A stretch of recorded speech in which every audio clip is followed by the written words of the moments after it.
Hej og velkommen til endnu et afsnit af Sørens Sunday Session. I dag har jeg glædet mig til, fordi vi skal dykke ned i at spille akustisk guitar, at optage akustisk guitar, at placere sit spil i lydbilledet, caboer, tunings, alt det der. Og velkommen til.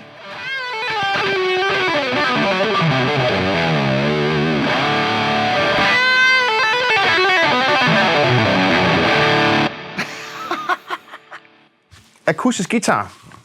Spille akustisk guitar. Hvilke akustiske guitar til hvilket spil. Pick-up systemer i akustisk guitar. Alt det der. Det skal vi have hul på i dag. Jeg gør det rigtig meget. Alle ved jo, at der er mange gigs i at være god til at spille akustisk guitar. Og det er fuldstændig lige meget, om du er i hard rock, eller i folk, eller om du spiller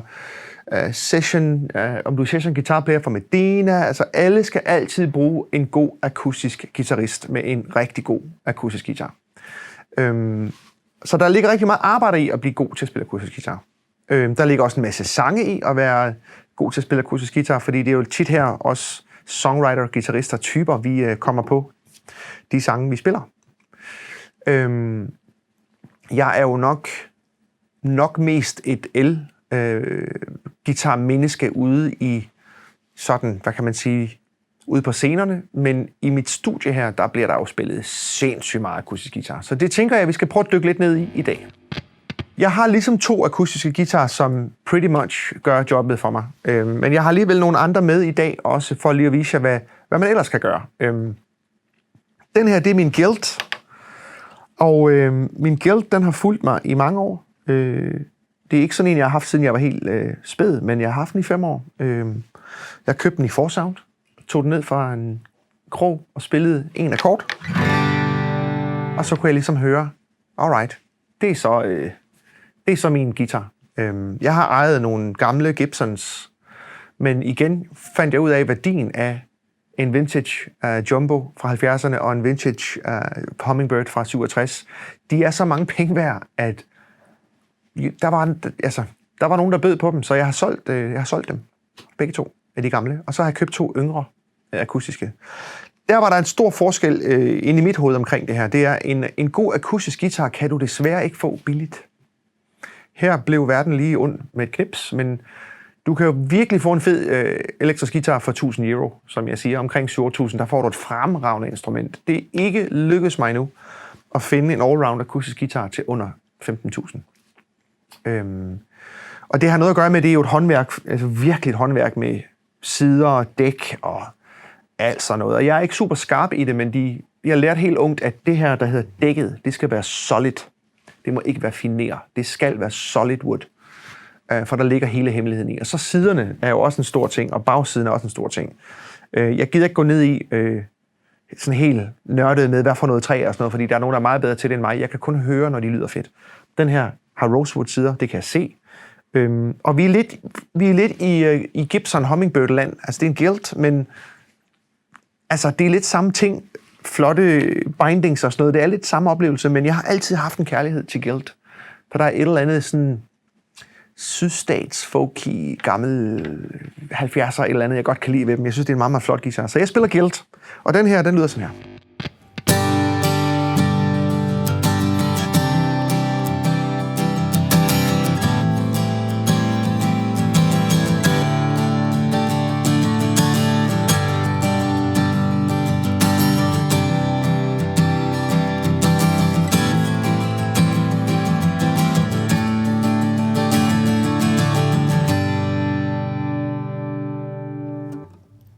Det lyder jo dejligt. Noget af det, som jeg har brugt sindssygt meget tid på, og noget af det, som jeg ved, at artisterne, man spiller med, de holder meget af, det er jo igen den fucking time. Altså, du er jo lige pludselig i et solo-gig med Eran DD, så er det mig, der er timekeeper, det er mig, der er trommeslager, det er mig, der er keyboardspiller, det er mig, der er guitaristen. Time, få det til at sidde, lær at slappe af i skiftene, altså.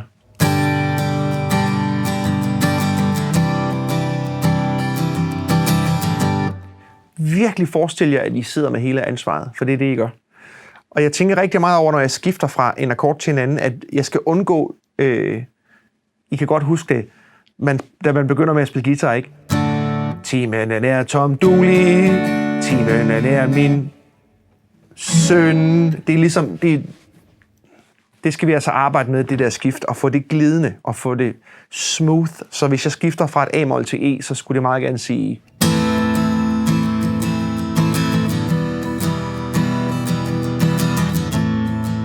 Så jeg skal spille mig ud af den transition, så der ikke kommer et stop i spillet. Jo bedre man bliver til det, jo flottere sidder det. Også når man tracker sig selv, hvis man undgår de der latterlige stops, og jo mindre støj du kan lave, jo bedre. Det var min guild. Jeg snupper lige min Martin, fordi det er den anden, jeg bruger. Den har en lidt anderledes klang, og ja, jeg kunne måske godt gå igennem livet bare med en akustisk guitar, men jeg synes, det er fedt at have to, ikke mindst fordi, at det er tit, jeg er ude i en situation, hvor jeg skal bruge nogle andre tunings i sættet. Og så passer det meget godt lige at have en anden guitar, hvor der sidder en capo på, eller det er stemt om, eller et eller andet. Men der er altså også noget, når jeg indspiller, at min guild er for mig sådan lidt fulltonet. Altså hvis jeg skal fylde hele spektret ud, så tager jeg den her med, for jeg synes, den er størst i sin klang.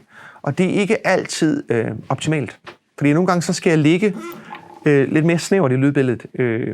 Og der bruger jeg min Martin, som hedder en HD28. Den her, den hedder en D55.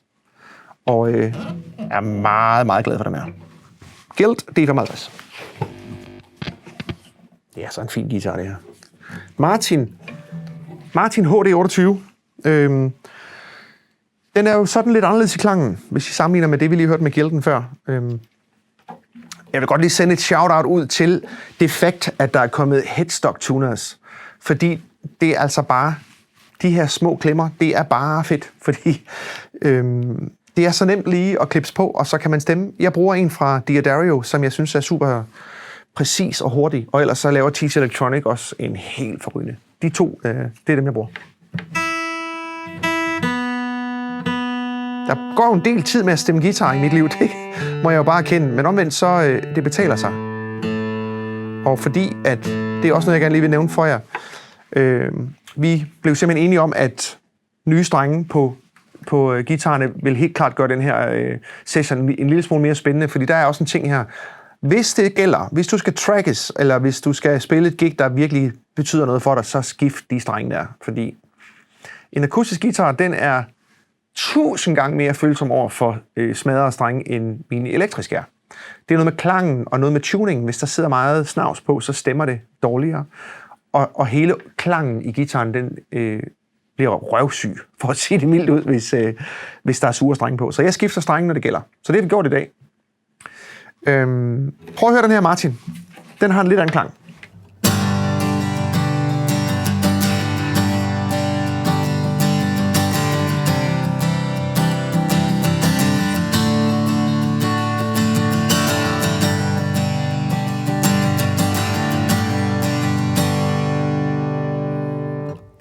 Det er jo ikke så mærkeligt, at Martin er blevet så populært i John Mayer og Clapton, og helt tilbage med Johnny Cash. Og, det er bare forrygende. Det er et forrygende instrument. Den er lidt nemmere at spille på, den her, end min Guild, for den er lidt mindre. Den er lidt mere fast i tonen på en eller anden måde. Og det er rigtig tit, når jeg skal tracke nu siger jeg slavegitar, mens du har sådan et stort pop-omkvæd, og der skal ligge sådan det jeg kalder en Bryan Adams strummer, altså et eller andet, der siger...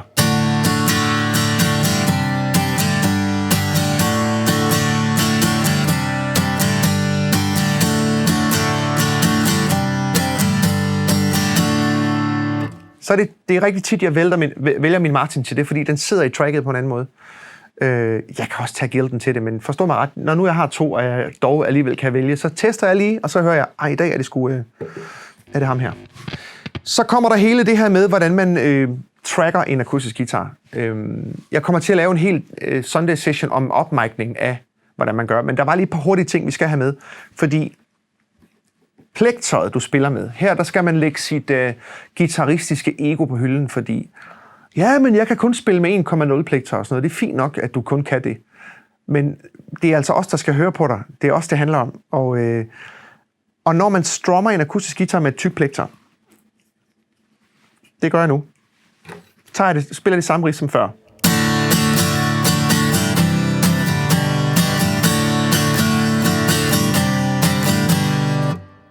Nu tager det tynde.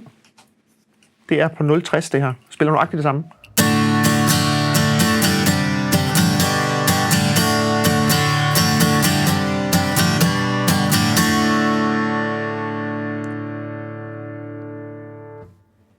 Jeg kan nemmere styre dynamikken, eller hvad kan man sige faktisk, det er stik modsatte.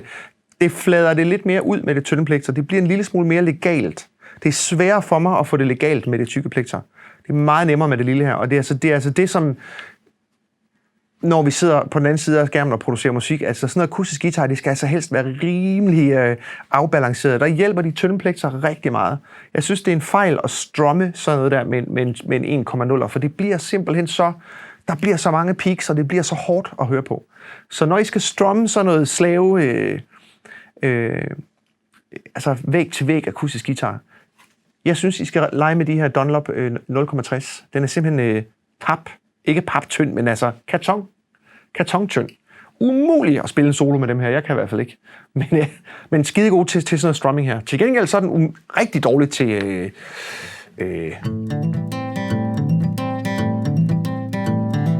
fordi den flagrer rundt, ikke? Der vil jeg helt klart tage mit elplekter, og så...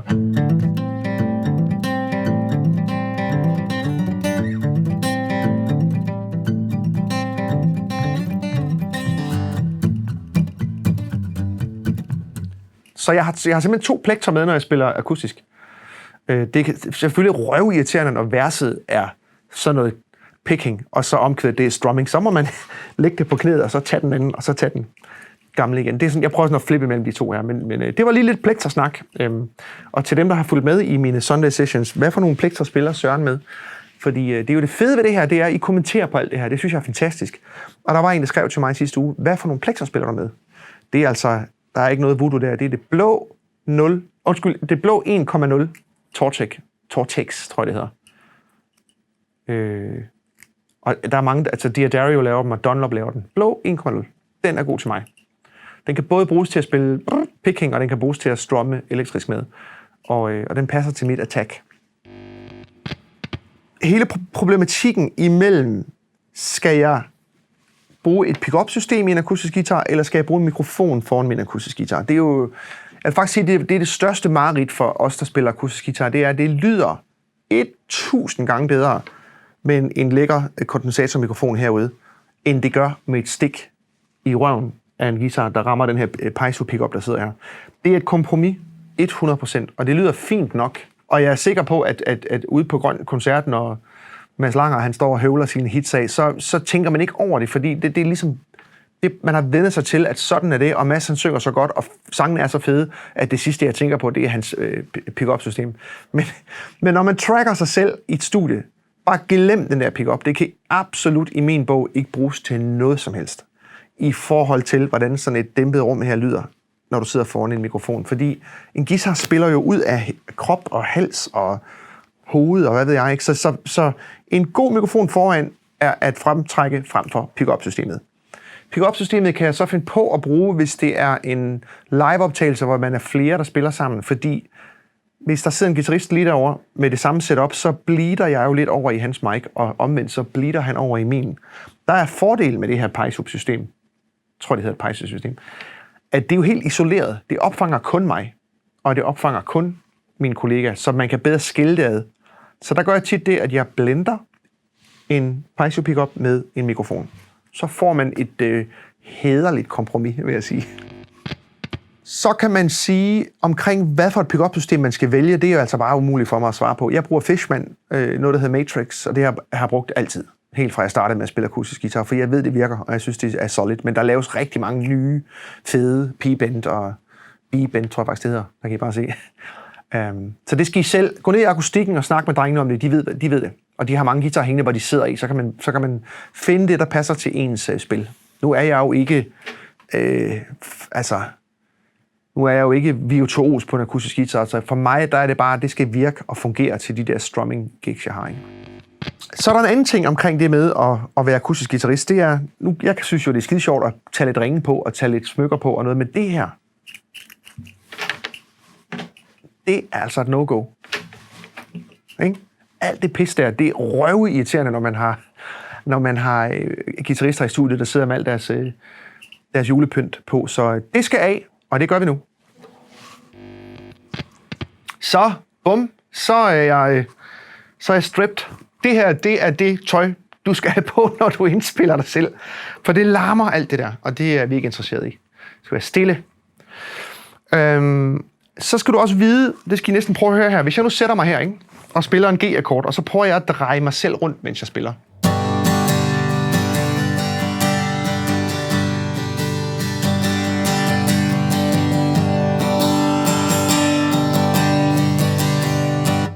I kan godt høre, at det har rimelig meget at sige, hvordan jeg sidder. Så hvis I nu ender i den der studiesituation og skal track noget guitar, så lad være med at sidde sådan her. Bare fordi I har det fedt. Altså, det er et rimelig tørt job at være god til det her. Ikke? Det er noget med at sidde altså helt røvsyg, røvstille, og så bare...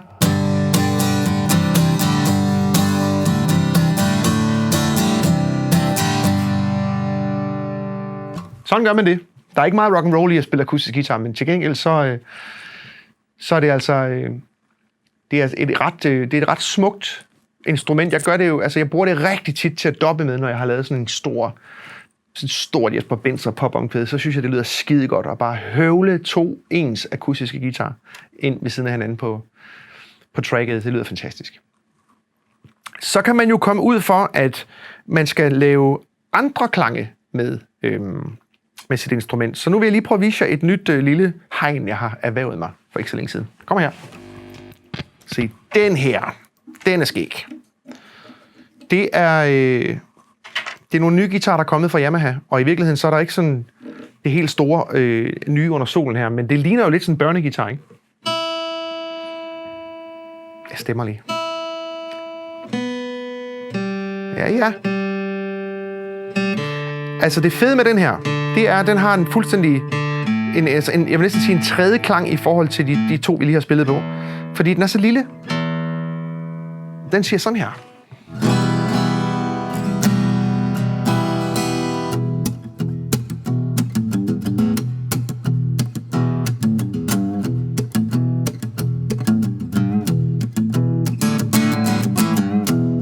Se, nu er vi kommet lidt i cowboyland, som jeg kalder det, sådan lidt i lejrbålsland. Den her guitar, den er mindre end de 2 andre, og den er skide sjov, fordi den har en helt anden klang. Den har ingen bund, den er helt narrow i sin tone. Den har en flot top, synes jeg. Altså, der er masser af brightness, men den er sådan helt nære med den store, flotte, sådan tykke bund. Den har til gengæld helt fantastiske, altså sådan, den er hurtig, som jeg kalder det. Den er lynbørge i sin respons, altså. Og så den er sjov at doppe med, hvis man har lavet 2 store, flotlydende Martin, altså stereo guitars, virkelig sådan, du ved, bredt godt ud. Så er det fedt at lægge den her i midten, og bare spille det samme, og så have sådan en lille bitte tynd akustisk til at fylde ud i midten. Det lyder altså skide godt. Men der, hvor jeg synes, hvor sådan noget her, det virkelig er fedt, det er jo til fingerspil. Altså til de her sådan helt små roller. Og nu er jeg ikke sådan, jeg er ikke den store Cornove-ekspert her, men jeg har alligevel, altså, der er nogle ting, der er meget fedt at kunne. Altså de der, nu skal jeg se, om jeg kan få det til at svinge. Skal jeg lige have. Det kræver en lidt anden teknik, kan man sige, ikke?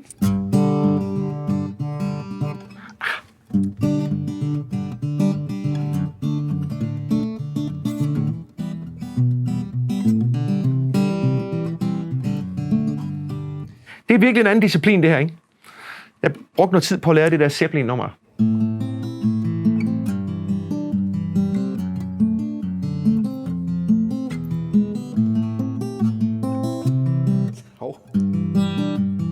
Altså, det er en helt anden måde at spille guitar på, ikke?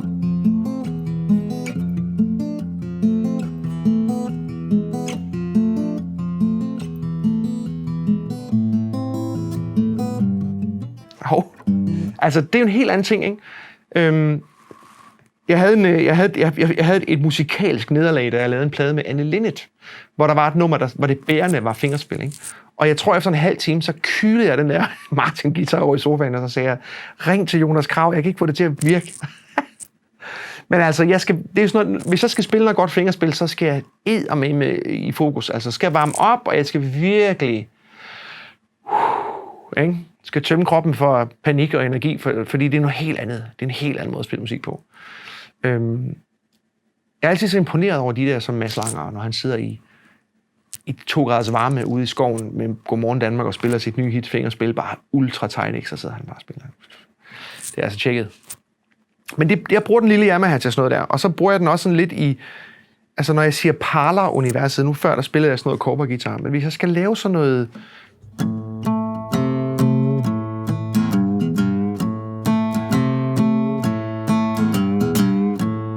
noget småt, noget, der skal lyde lidt surt, eller lidt nærigt, eller lidt fattigt, hvis jeg må kalde det. Altså, det er sådan en lille spillemandsguitar, den her. Den er skide sjov. Den her guitar har også massiv dæk, men den er ikke så dyr.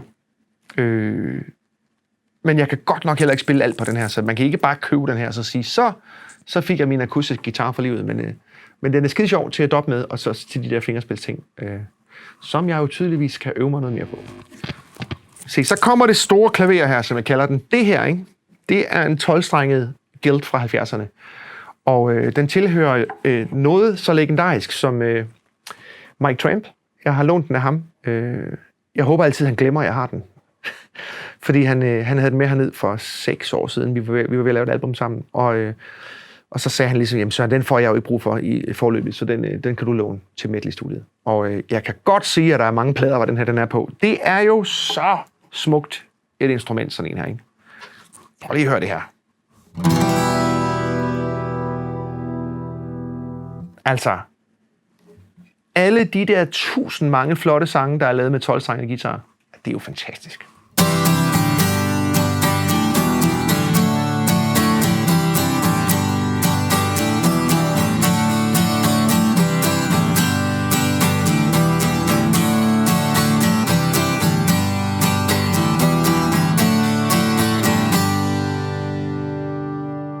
Selvom jeg holder virkelig meget af Tramp, så håber jeg aldrig nogensinde, at han ringer og siger, at han skal bruge den her guitar, fordi den er jeg bare glad for. Apropos kan jeg sige det, at Mike han er en af mine rigtig tætte gode venner, men han er simpelthen begyndt at lave vin. Så hvis I vil smage noget utrolig godt Zinfandel, så har Tramp lavet sit eget vin nu. Det er altså rimelig cool. Nomad. Den var der. Altså, de 12-strengede guitar er jo rimelig bøvlede i forhold til at sætte en cabo på og sådan noget. Hvis nu I sidder derude og tænker, hvad fanden er en cabo? Det kommer vi lige til lige om lidt, men det er altså de her små klemmer, som man kan placere på guitaren. For nogle mennesker, så er det ligesom taperagtigt at sætte en klemme på, fordi man kan jo bare flytte hånden og ligesom spille sig ud af det, og det synes jeg er noget vrøvl. Altså, en cabo, det er Guds gave til os akustiske guitarister, for det giver så mange fede muligheder. Det er en guitar mere, så skal vi over på cabo-kontoen, men prøv lige at se her, altså. Det er altså noget af et instrument, det her.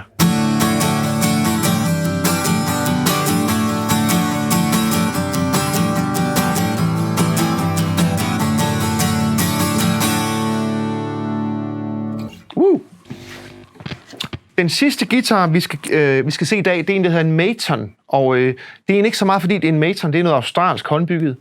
Det var den, der lige var ledig i Medley-studiet. Det er ikke min, det her. Så jeg vil faktisk godt spørge ud til dem, der har indspillet her over de sidste 10 år. Hvem ejer den her guitar? For ingen af os hernede har rigtig nogen idé om, hvis det er. Det er ret vildt. Men hvis du sidder derude og siger, det er min, jeg kommer og henter den på mandag, så må du komme herned og bevise, at det er din. For helt ærligt, vi aner ikke, hvis det er.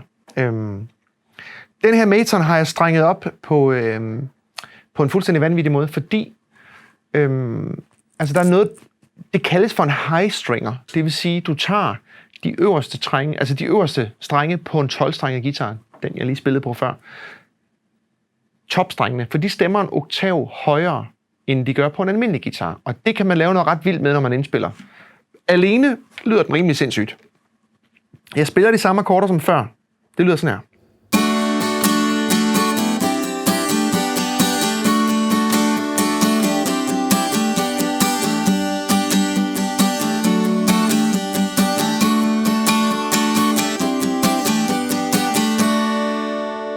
Så det kan I jo godt høre, det er en ret lille bitte lyd, der kommer ud af den, men jeg lover jer, hvis I tracker 2 akustiske Martin eller Guild eller Gibson almindelig stemte guitar, og så lægger den her oveni, så lyder det så kæmpestort. Det hedder en high stringer, og det er ligesom tanken er, at man lægger den oven på en almindelig guitar. Det lyder fantastisk. Jeg tror, vi gør det i mit How to Record Acoustic Guitars Sunday Session afsnit. Der tager vi lige hul på, hvordan jeg gør sådan noget. Også hvordan jeg micer dem op og alt sådan noget der. Det var en high stringer.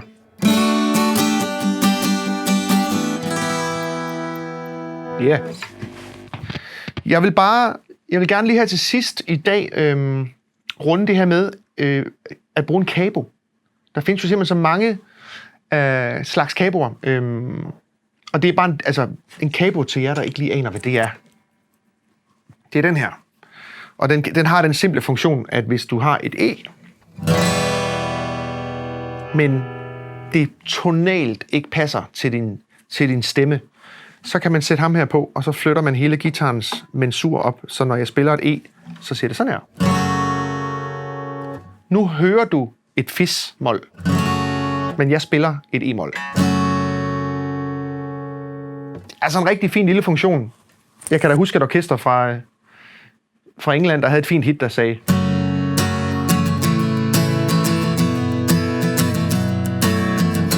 Du kan se Jesper, han begynder allerede at drikke bajer derude, fordi han kunne godt høre, hvad det her det var.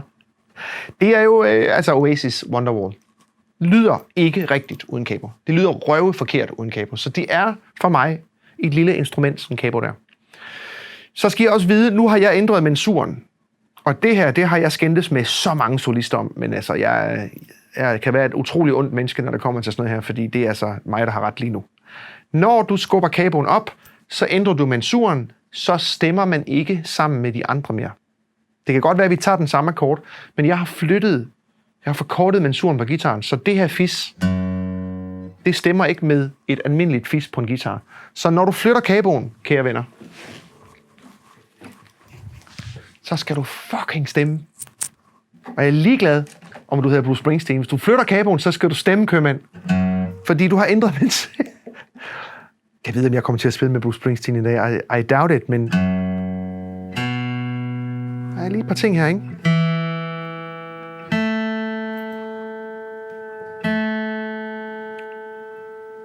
Jeg tror, jeg skal lave noget reklame nu. Den her capo, den trykker så lidt på gitaren, at det stemmer skræmmende godt lige nu. Wow, nyt for mig. Hvis jeg nu prøver at klemme her, ikke? Imponerende. Jeg har lige lært noget nyt. Gud, hvor er det smukt. For det, der kan være problemet, det er, at nogle af de capoer der, de klemmer så hårdt, at de klemmer strengene yderligere ned, udover at man ændrer mensuren. Men jeg må godt nok sige, at den her lille Dunlop capo, den er da bare fed. Dejligt.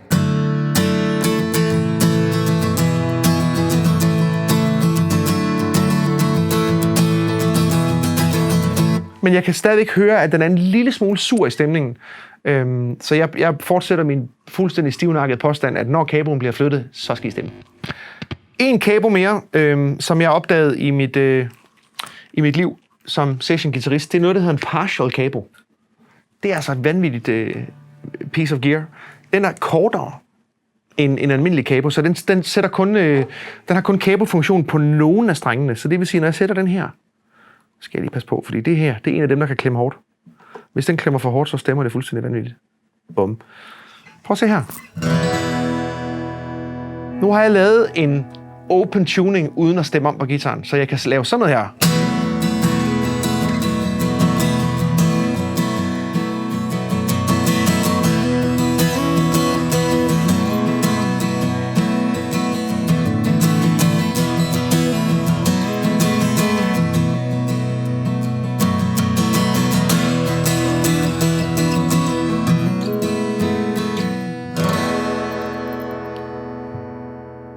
Det kalder man en partial capo, og man kan sætte den på flere måder, men lige det sted her, det var sådan den mest almindelige måde at gøre det på. Men prøv at se her, man kan flippe helt ud, ikke?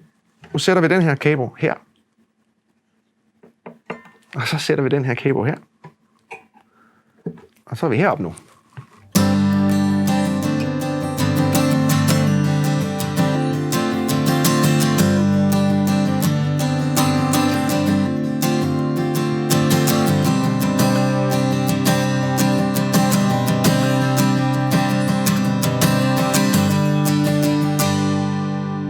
det ser jo rimelig crazy ud, det der foregår lige nu, men det gør jo, at jeg har G'et her.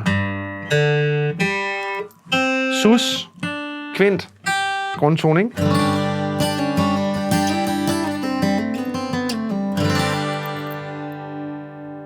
Nu kan I godt høre, at jeg skal til at stemme, ikke? Jeg har også gjort det bøvlet for mig selv, ikke? Nu sidder der 2 capoer.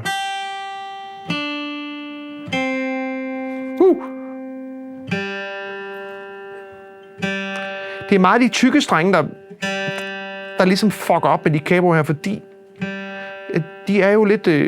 Der er jo mere fysik at trykke på, så er der også mere, der kan gå galt, ikke? Jeg synes altså, det er værd at vente på det her, fordi... Så, der var den. Det var den helt onde. Ja... Se nu, hvor godt det lyder nu. Kan I høre forskellen?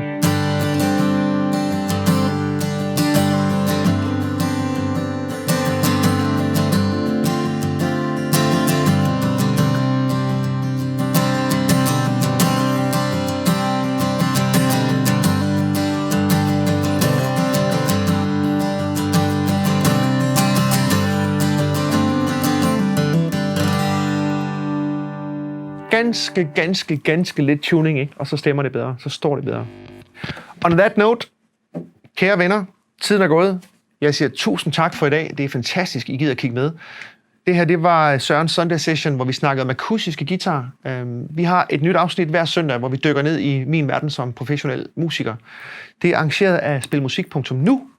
Og I skal subscribe, hvis I vil være faste modtagere af det her, hvis det interesserer jer. Endelig klik på det, subscribe og følg godt med. Any comments you might have, I må gerne kommentere good or bad. Vi tager det hele, det ryger til evaluering, og vi prøver at få så meget med som muligt, fordi at det er jo vigtigt det her. Det betyder alt for os. It's music. Tusind tak for i dag. Vi ses på søndag.